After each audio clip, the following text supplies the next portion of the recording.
The office of Harold Gibbons. Do you know him? Gibbons with President Harry Truman, Johnny Carson, Chief Justice Earl Warren, Martin Luther King, Frank Sinatra and Dean Martin. Harold Gibbons, honored time and again for his strong belief in the worth of the individual and the brotherhood of man. Harold Gibbons, an American hero to the celebrated few, but hardly known to the man in the street, unless the man in the street happens to be a Union man.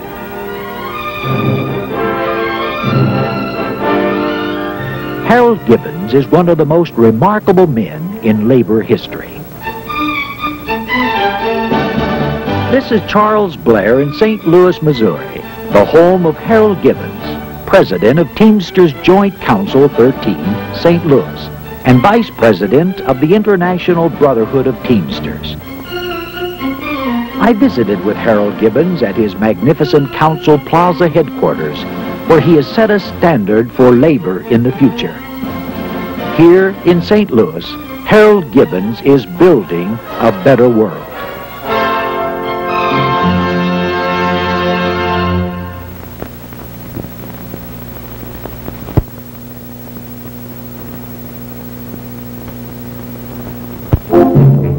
Harold Gibbons is immensely proud of Council Plaza in St. Louis. He has every right to be. This is where our State Department brings distinguished guests to show off the benefits of the American system. There are two magnificent high-rise buildings with apartments for the elderly, a shopping center, the local Teamsters headquarters, and an outstanding health institute. Enlightened management, together with dedicated labor leaders, physicians and dentists, have united to provide one of the most comprehensive prepaid medical care programs in the world.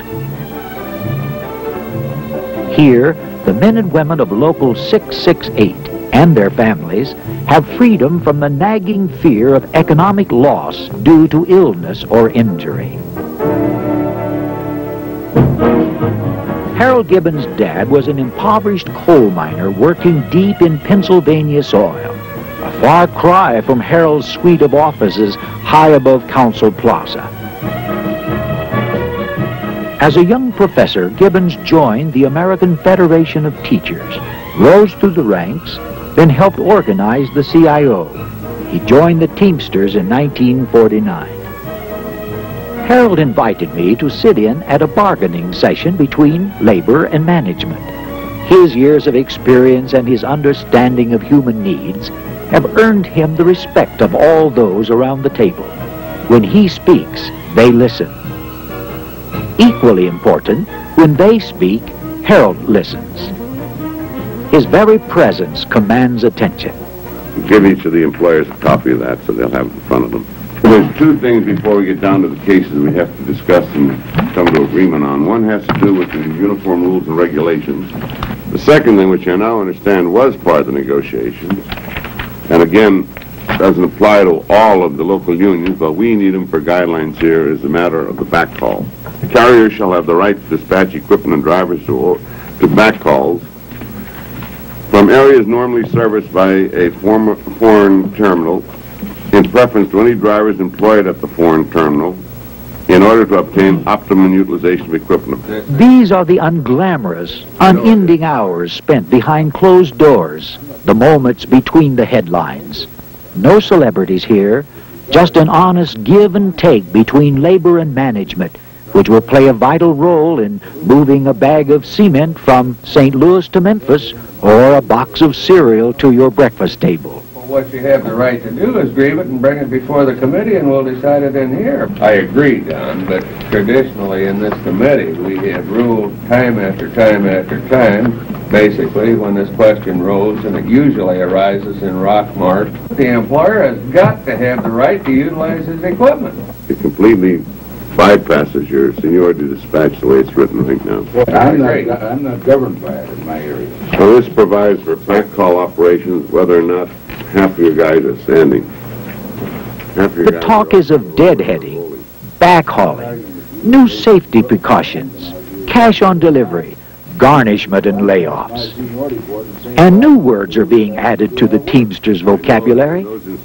Today there are Teamster airline pilots, stewardesses, hotel clerks, morticians, Mississippi riverboat pilots, even zookeepers.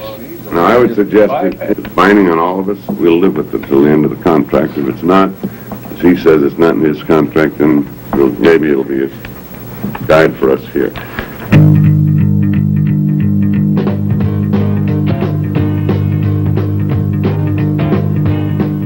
Progress through peaceful collective bargaining.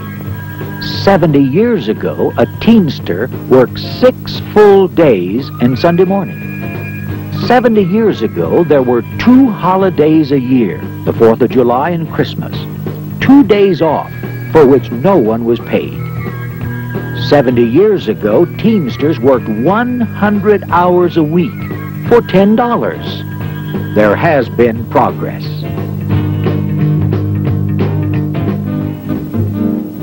Harold Gibbons introduced me to some of the people who live in the skyscrapers of Council Plaza.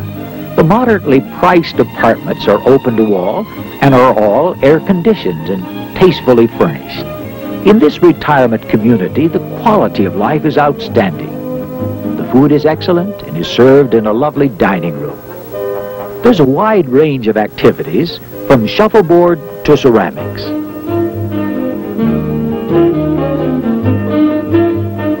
Harold Gibbons is a very special guy to these folks.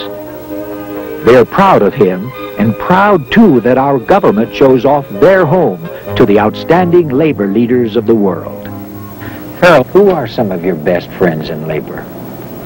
Well, I would classify one man who is temporarily out of the labor movement, but has spent his whole adult life in the labor movement, who I hope will shortly be back with us, and that's Jimmy Hoffa. I'll show you some interesting things about Jim. Much to my surprise, a year ago at Christmas, Jim was then in jail, prison. And these are 4 mugs which he made in prison and shipped them to me. He made them himself? He made them himself in Beautiful. the workshop. So you consider but he's him number 1, I would say, among my friends in the labor movement. Harold, this is one of the most interesting walls I think I've ever seen in my life, and I noticed the tremendous number of celebrities and dignitaries that have crossed your path and that you've been with. Here's Governor Rockefeller, and how about this one with Mr. Nixon? Well, this is the day he dropped in on our board meeting, and as we were around shaking hands with the various members of our General Executive Board, this picture was snapped. And it's interesting, about maybe a year later, Bob Hope called me off a golf course or across from one part of the golf course to the other, because he was riding with President Nixon. And he says, "Harold, I want you to meet the president." But he was very quick to say, "I know Mr. Gibbons. I met him on such and such a time in Miami." And it's amazing, this capacity to remember. Harold, I know there's a putter over here. Yeah. I see these pictures with several of these celebrities of golf tournaments and playing. Is that one of your ways of relaxing? It's about the only way I have anymore in the way of exercise and sports activity and relaxation. But when I hit a golf course, everything else blanks out and I'm just concentrating on relaxing, getting some sun and hitting that ball. Harold, who are these 2 good-looking fellas? Of course, everyone recognizes Dean Martin. And then here's Frank Sinatra, the real king of all performers, I guess. I noticed the tournament here with Bob Hope. You sharing that? Is this? I played in the last Bob Hope Classic. Among the people who played with me was Andy Williams. Mm-hmm. There I played with Glenn Campbell as part of our foursome, which incidentally we won that particular tournament, coming in with the 15 under par. Harold, things have changed the last few years as far as the leader of the labor unions being invited and participating in the various facets of our society, would you say? Oh, I say that we've made an awful lot of progress to the good in terms of acceptance by the total of society.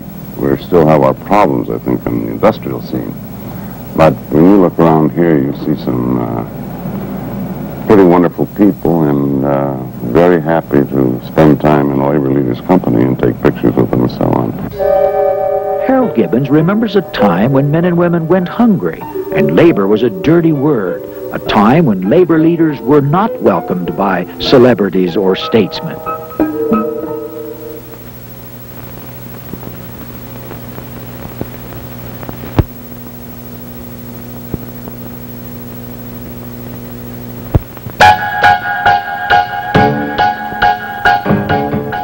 For American labor, the 1930s were a decade of bloody confrontation. These were the days when union men hid their membership cards inside their shoes. Strikebreakers were armed to the teeth. Police and troops were in the front line against the working man. Many men of labor were jailed in those violent outbursts, released the next day, then jailed again and again. Those are the prison records carried by heroes of the labor movement. Harold, when did you first think about a career in labor? I had occasion in 1932, and that's a long ways back, to be a student at the University of Wisconsin. There in my studies, I got a good look at our society as it's constituted. A society in which there are those who own and those who work. And I got myself interested in the organized labor movement. The voice of the people who work, whatever hope there is for them, is going to be through such an organization as a union. Harold, what are some of the favorite memories that you look back upon over these years? The big ones are the tough strikes, the times you went to jail, the times you were successful in getting the first contract covering medical care, which now constitutes our Labor Health Institute. These were highlights, and these come back to you as standout items. Harold, you mentioned about the times you went to jail. I've been in jail, I think, in a dozen cities across this country or more. For instance, I had a picket line on a company down in Louisville, Kentucky. So suddenly I'm on one end of the picket line on one street. Police arrive at another street where the picket line is extended to. And when I got over there, they sent for me, and I got over there, the cop says that, look, the word strike is too big on the picket sign. And you got to get rid of it, get rid of those signs. So I walked over. I took a picket sign off one of the pickets. I told the rest, stand on the side, take your picket signs off, and I started to walk. Because you just don't give up your rights, or if you do, you lose them. You mean you were not in the picket line? No, at you that became point, a part? I became a picket. I stepped the other side, and 2 minutes later, of course, I was in a patrol wagon. I was down to get really fingerprinted. But it was amusing when I told the guys, don't bother fingerprinting me, you already have me. Because I had worked prior at that in Louisville, Kentucky, and went to jail many times in big textile strikes where the cops would try to bring through scabs. And then they would hit the picket lines with those scabs. Now, a scab is? Somebody who's prepared to walk through a picket line and work while the workers are on official strikes. That's all we refer to them as scabs. But when they'd hit that picket line, the fur, as you might say, would fly, and there'd be one big mass entanglement, a big fight going, and you have to be in it. As a matter of fact, I guess the American labor movement has had more violence and more deaths for a simple act of recognition than all the labor movements in the world put together. We know, for instance, at the beginning of every year, in the 12 southern states, we're going to have 2 or 3 dead pickets before the year ends. We know it at the beginning of the year automatically. It's gone up as high as 7 and 8 dead pickets. Because there, they not only have a police problem when anything starts, but you have hired goons, literally, on the part of the big employers down there who just go by the picket line and spray it with bullets, or they lay in wait for a picket or a worker and kill them. And we know that we're going to start out every year with minimum of 3 and as many as 6 or 7 people dead on picket lines. Harold, do you think that today's union man is spoiled, or does he really appreciate labor's difficult struggle in the past? Well, I don't think he understands quite like those who went through it, what it took to build a labor movement. Guy comes in now, gets a job as rate as $5.47 an hour, and he's got his health taken care of, and he's got his pension taken care of. He's got all kind of fringe benefits, a vacation 4 to 6 weeks vacation with pay. And I think that in many instances, they just think this is the way it should be, this is the way the employer has set it up to be, and so on. And as a matter of fact, it took many a strike in some instances to get those conditions. There is no reflection of the difficult past at the beautiful Teamsters Camp on a 300-acre wooded tract along the Mississippi. There is only a vision of what the future can bring.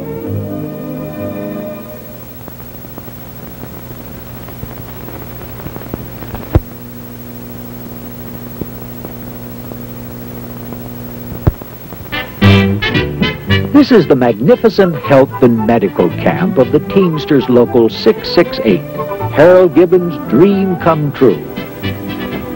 There is a well-stocked fishing lake and a fishing pond for small children. Kids who've never seen a horse before learn to ride one here. More than 10,000 did last year.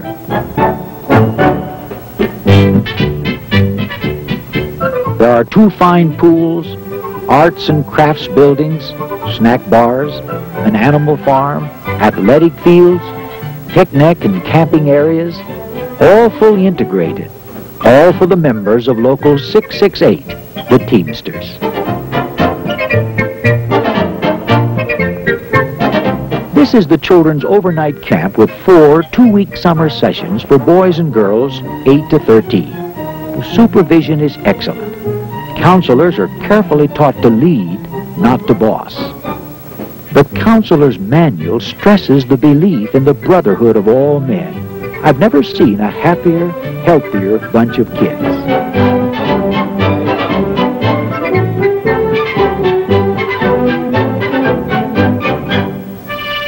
The camp director is Bernie Parrish, a former National Football League All-Star. Bernie and Harold Gibbons occasionally share a round of golf on the Teamsters' very own course here. They also share a mutual pride for the entire facility. Charles, we're standing here on one of the most beautiful courses in the St. Louis area.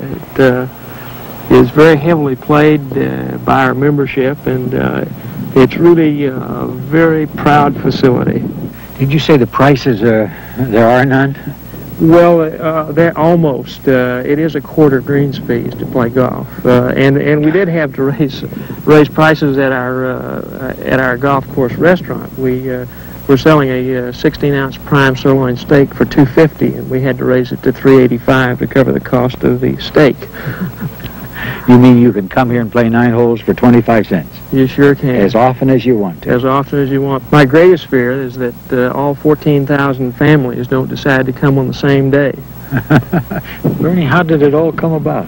It came about because of the efforts of a very rare and unusual man by the name of Harold Gibbons. This facility, the golf course is only part of it, was a dream that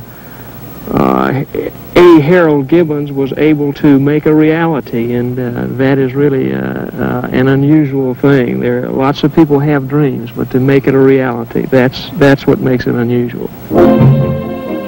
Harold Gibbons, tough at the bargaining table, soft at heart. This is his family out here along the Mississippi. We bought it for the purposes of providing a recreational center and a health center where people could get out of the slums of the city, because our people were very low-paid people, have an opportunity to get some sunshine, some air. Take, for instance, our black members. There's nowhere in this whole area around St. Louis or in the state of Missouri where a black could go to have a picnic. There's simply nowhere. Not even if they were all black, you couldn't get it. We couldn't even hire a picnic ground to take our black members. We try to hire the big excursion boats on the Mississippi. We take the whole boat, and they wouldn't give it to us because we had blacks. And this is the only way we could meet that kind of a challenge and that kind of a problem. Who runs this country, Harold, and for what purpose does it exist? Theoretically, the people of this country run this country. But there are certain power blocks which develop. The biggest power block of them all happens to be the industrial and financial complex.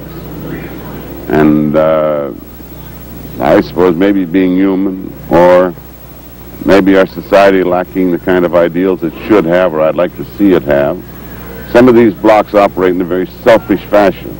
I think in talking yesterday, I thought in terms of labor movement should grow with the community and not at the expense of the community. Unfortunately, that kind of a concept, I'm not sure that our society has reached a kind of an ethical or moral level where this could be adopted by everyone. In the meantime, we're going to have to be concerned citizens, keep an eye on our government, and see to it that it protects us from the selfish interests or machinations, or what you would call it, of the various power blocks which go to make up our society. Harold, how do you view today's youth?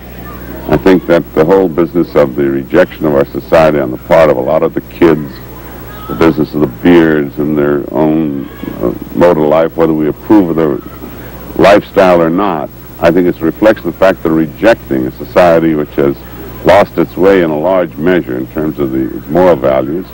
I think these kids want something more than just the kind of materialism which predominates in our society. I think they want a society of, as they put it, more love and less war. What's the most important thing we need, Harold, to build a better world?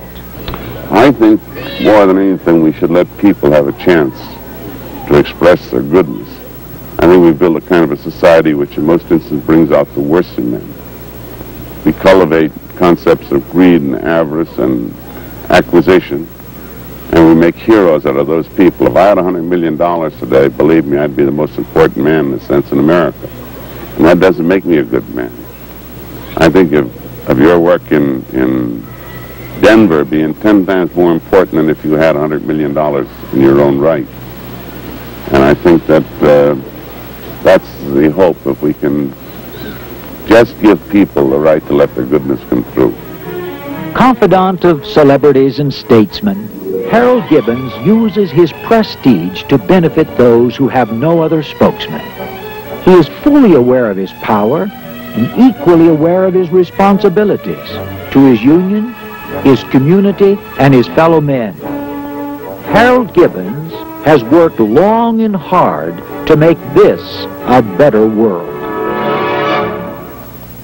Now, at the home base of the Better World television series, Life Center Hospital in Denver, Colorado, here is Charles Blair. In a moment, we'll tell you about a souvenir that we have for you from Better World.